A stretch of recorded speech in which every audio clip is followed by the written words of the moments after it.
Janasena party ఆవిర్భవించిన 2014 మార్చి 14న ఉమ్మడి ఆంధ్రప్రదేశ్లో హైదరాబాద్లో పురుడు పోసుకున్న జనసేన పార్టీ 2025 మార్చి 14న ఘనంగా 12వ ఆవిర్భావ సభను నిర్వహిస్తోంది. ఇక సభ గురించి మరిన్ని డీటెయిల్స్ మా అవుట్పుట్ ఎడిటర్ వెంకట్ అందిస్తారు. రైట్ వెంకట్, చెప్పండి. రైట్, పిఠాపురం వేదికగా జనసేన ఆవిర్భావ సభ జరుగుతుంది. జనసేన పార్టీ పుట్టి 12 ఏళ్లు పుష్కర కాలం ముగిసిన సమయంలో వాళ్ళు ఒక పార్టీ ఆవిర్భావ సభ ఏర్పాటు చేసుకోవడం జరిగింది. అక్కడ కొద్దిసేపటి క్రితం జనసేన పార్టీ ఎమ్మెల్సీ, అదేవిధంగా జనసేన పార్టీ కీలక నేత నాగబాబు చేసిన వ్యాఖ్యలు పెద్ద చర్చనీయాంశంగా మారాయి. నాగబాబు సారాంశం, ఆయన అన్న వ్యాఖ్యల సారాంశం, పవన్ కళ్యాణ్ గెలిపించారని ఎవరైనా అనుకుంటే అది వాళ్ళ పిచ్చి కర్మ అన్నట్టుగా ఒక ఏదైతే ఏదైతే ఆ సెన్స్ లో అన్నారో అది కొంచెం వైరల్ గా మారింది ప్రస్తుతం. ఎందుకంటే గత కొన్నాళ్ళుగా పిఠాపురంలో పవన్ ఏ విధంగా గెలిచాడో మనందరూ తెలిసింది. ఆల్మోస్ట్ 70,000కు పైగా పైచీలకు ఓటు మెజారిటీ ఆయన గెలవడం జరిగింది. ఆ సీటు టీడీపీ కీలక నేత వర్మ అనే వ్యక్తి త్యాగం చేయడం వల్ల, కూటమి ఒప్పందంలో భాగంగా త్యాగం చేయడం వల్ల పిఠాపురం నుంచి ఆయన కంటి చేయడం జరిగింది. టీడీపీ క్యాడర్ బలం మొత్తం కూడా, అంటే టీడీపీతో పాటు జనసేన నేత అందరూ కూడా అన్ని కూటమి బలం మొత్తం కూడా తోడే ఆల్మోస్ట్ 70,000కు పైచీలకు ఓటు మెజారిటీ గెలవడం జరిగింది. సో అయితే ఆ గత కొన్ని రోజులుగా గెలుపు తర్వాత నుంచి చాలా సందర్భాల్లో కూడా పిఠాపురంలో గెలుపుకి ఖచ్చితంగా టీడీపీ కీలక నేత వర్మే చాలా కీలక పాత్ర పోషించారు. ఎందుకంటే టీడీపీ క్యాడర్ చాలా బలంగా ఉంది. వ్యక్తిగతంగా కూడా వర్మ చాలా బలమైన వ్యక్తి కాబట్టి, అంటే ప్రజాబలం పరంగా కూడా ఆయనకు బలం ఉంది. ఆయన గెలిపించింది వర్మే అనే ఒక టాక్ చర్చ ఏదైతే సోషల్ మీడియాలో వైరల్ గా మారిందో, ఒక టాక్ నడుస్తూ ఉందో, ఆ టాక్ కి చెక్ పెట్టేలాగా, ఆ టాక్ ని ఖండించేలాగా నాగబాబు చేసిన వ్యాఖ్యలు ఇప్పుడు ప్రాధాన్యత సంతరించుకున్నాయి. ఇండైరెక్ట్ గా ఖచ్చితంగా వర్మనే అన్నది వ్యాఖ్యలు.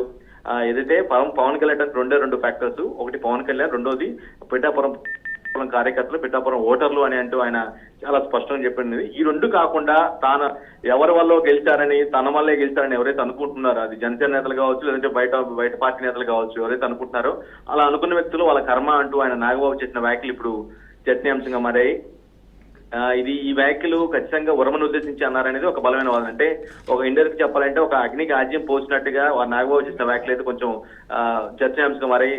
ఆబ్వియస్ గా ఖచ్చితంగా జనసేన అధినేతకి ప్రజాబలం ఉంది, at the same time fan following గట్టిగానే ఉంది. కానీ పిఠాపురం లాంటి స్థానంలో ఆయన 70,000 ఓట్లు పైగా మెజార్టీ గెలిచారంటే ఖచ్చితంగా కూటమిలో భాగంగా ఉన్నటువంటి టీడీపీకి చెందినటువంటి కీలక నేత ఎవరైతే వర్మ ఉన్నారో ఆ వర్మ యొక్క పాత్ర ఉంది అనేది కొంతమంది రాజకీయ విశ్లేషకుల భావన కావచ్చు, లేదంటే ఇంకొంతమంది టీడీపీ సంబంధించిన వ్యక్తులు కావచ్చు, వీళ్ళందరూ కూడా ఒక భావనలో ఉన్నారు. కానీ ఇదే అంశం గత కొన్ని రోజులుగా బయటికి చర్చకు వస్తున్న నేపథ్యంలో, అంటే నాగబాబు చేసిన వ్యాఖ్యలు, వర్మ ఈ విధంగా ప్రచారం చేసుకుంటున్నారు, లేదంటే టీడీపీ చెందిన నేతలు ఈ విధంగా పవన్ కళ్యాణ్ గెలుపుకి వర్మ కారణమయ్యాడు, వర్మ వల్లే గెలవగలిగాడు అన్ని ఓట్ల మెజార్టీతో అంటూ ఏదైతే ఒక చర్చ కొనసాగుతూ ఉందో గత కొన్ని రోజులుగా, మేబీ అది ఇన్సైడ్ కావచ్చు, అవుట్ సైడ్ కావచ్చు, ఆ చర్చకి చెక్ పెడుతూ ఆయన చాలా స్పష్టంగా అలా అనుకున్న వ్యక్తులు వాళ్ళ కర్మగానే భావించాల్సి తప్పు ఉంటుంది.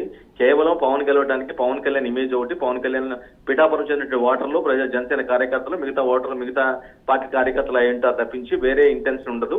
వేరే వ్యక్తి వల్ల తన వల్లే పవన్ కళ్యాణ్ గెలిచాడని ఒకవేళ అనుకుంటే మాత్రం అది అతని కర్మగా అభివర్ణిస్తూ ఇండైరెక్ట్ గా వర్మని కోట్ చేస్తూ, ఇండైరెక్ట్ గా వర్మని టార్గెట్ చేస్తూ ఆ వ్యాఖ్యలు అన్నారనేది మనకి ఈ వ్యాఖ్యల సారాంశంగా అర్థమవుతుంది. రైట్ వెంకట్, ఇక పార్టీ గురించి మాట్లాడుకుంటే, పార్టీ పెట్టిన నాడు 2014న పెడితే ఇక 2025కి ఇది ఆద్యం పోసుకుందని కూడా ఈ సందర్భంగా చెప్పుకోవచ్చు. ఎందుకంటే గతంలో చిరంజీవి గారు కూడా పార్టీ పెడితే అప్పటికే చిరంజీవి గారు ఎంతో పెద్ద నాయకుడు అని అనుకున్నారు. ఎందుకంటే ఎంతో ఫ్యాన్ ఫాలోయింగ్ ఉంది. కానీ ప్రజారాజ్యం పార్టీని అలా కాంగ్రెస్లో కలిపి వెళ్ళినప్పుడు కూడా పవన్లో ఒక అసంపూర్తంగా తన మనసు ఉండిపోయింది. ఇప్పుడు డిప్యూటీ సీఎం డైరెక్ట్ గానే డిప్యూటీ సీఎం అవడం అనేది చాలా మంది ఊహించలేనంత ఎత్తుకు ఎదగడం కూడా, వాళ్ళ ఫ్యామిలీ కావచ్చు, జనాలు కావచ్చు, అందరూ కూడా ఊహించినంత ఎత్తుకి ఒకేసారి డిప్యూటీ సీఎం అనేది ఎవరు కూడా అనుకోలేదు. ఆ స్థితిలో జనసేన పార్టీని నిలబెట్టారు. దీని గురించి ఏమంటారు?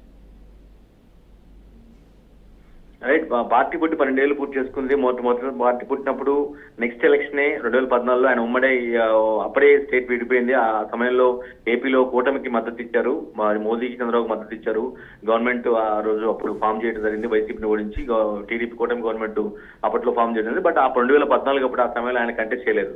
బట్ 2019 సమయానికి అంటే 2014-19 మధ్య టీడీపీకి జనసేనకి మధ్య కొంత విభేదాలు రావటం, భేదాభిప్రాయాలు రావటం, కొంత విడిపోవటం, అదేవిధంగా అదే సమయంలో బీజేపీతో, కేంద్రంలో ఉన్నటువంటి బీజేపీతో, అదేవిధంగా రాష్ట్రంలో ఉన్నటువంటి కూటమితో, టీడీపీ సర్కార్తో కొంత విభేదాలు వచ్చి అయిన నేపథ్యంలో ఆ తర్వాత అంటే ఆ రాజకీయ పరిణామాల సమయంలో నేరుగా పవన్ కళ్యాణ్ కూడా టీడీపీ యొక్క అప్పుడు 2014-19 మధ్య టీడీపీ ప్రభుత్వం అవినీతిని ఎండగడుతూ అవినీతి చేసిందంటూ లోకేష్ మీద కావచ్చు, చంద్రబాబు మీద కావచ్చు, మీద ఇతర నేతల మీద కావచ్చు చాలా ఎక్కువగా అంటే విమర్శలు చేసిన, ఘాటుగా విమర్శలు చేసిన పరిస్థితి కనిపిస్తుంది. కానీ 2019 నాటికి అసలు అంటే ఆ విమర్శల వల్ల అంటే ఇద్దరి మధ్య బాగా మరి గ్యాప్ పెరిగిపోయి విడివిడిగా కంటెస్ట్ చేశారు. సో ఫైనల్ గా వైసీపీ 2019 ఎన్నికల్లో 2 పార్టీలు కాదని చెప్పి అత్యధిక మీద ఆల్మోస్ట్ 150 సీట్లతో గెలవడం జరిగింది. బట్ 2019-24 మధ్య వైసీపీ పైన చాలా పెద్ద ఎత్తున వైసీపీ ప్రభుత్వం పైన జనసేన అధినేత పవన్ కళ్యాణ్ ఆ పార్టీ శ్రేణులు చాలా బలంగా పోరాడాయి, టీడీపీ కూడా అదేవిధంగా బలంగా పోరాడాయి. బట్ ఎప్పుడైతే చంద్రబాబు అరెస్ట్ జరిగిందో అరెస్టు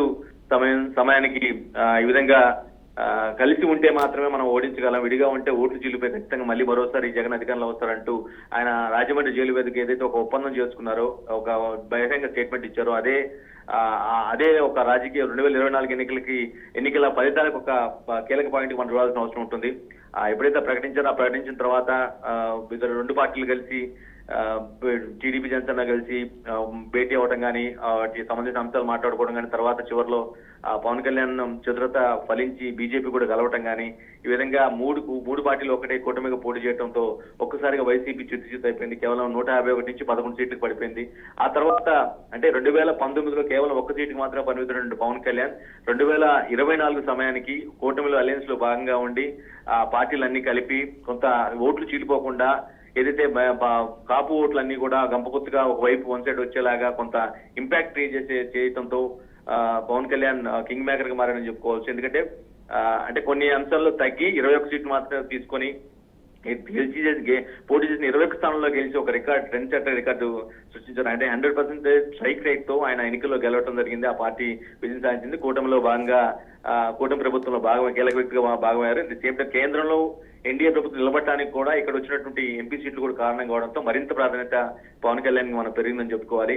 అందుకే ఆ పార్టీకి 3 మంత్రి పదవులు కూడా అంటే పవన్ కళ్యాణ్ తో పాటుగా కందుల దుర్గేష్, నాదెండ్ల మనోహర్ తో పాటుగా ఇక మున్ముందు ఎమ్మెల్సీ నాగబాబును కూడా ఆల్రెడీ మంత్రిగా చేస్తామని చెప్పి చంద్రబాబు ప్రకటించిన నేపథ్యంలో మొత్తం 4 మంత్రి పదవులు ఆ పార్టీకి వచ్చి అంటే ఒక స్టాండర్డ్నెస్ అంటే ఆ గ్రాఫ్ చూసుకున్నట్లయితే 2012 ఎప్పుడైతే పార్టీ పురుడు పోసుకుందో అప్పటి నుంచి ఆ గ్రాఫ్ చూసినట్లయితే పార్టీ గ్రాఫ్ చూసినట్లయితే ఎన్నో ఎత్తుపల్లాలు, విజయాలు, అపజయాలు, అవమానాలు, లెక్కలైనటువంటి విమర్శలు ఇవన్నీ కూడా ఎదుర్కొంటూ ఒక స్టాండర్డ్ గా ఒక క్రమబద్ధని మెయింటైన్ చేసుకొని 2024 ఎన్నికల నాటికి ఒక కింగ్ మేకర్ గా అంటే ఒక ఇంపాక్ట్ కలిగించినట్టు ఎన్నికల ఫలితాలలో ఖచ్చితంగా ఇంపాక్ట్ క్రియేట్ చేసిన వ్యక్తిగా పవన్ కళ్యాణ్ మారాడని చెప్పుకోవాలి. నిజంగానే అది ఆ పార్టీకి ఒక పెద్ద ఎసెట్ అంటే ఈ 12 ఏళ్ల పుష్కర సమయంలో 2024 ఎన్నికల ఫలితాలే ఆ పార్టీకి ఒక పెద్ద ఎసెట్ గా బూస్టప్ మనం చూడాల్సిన అవసరం ఉంటుందేమో. Thank you Venkat.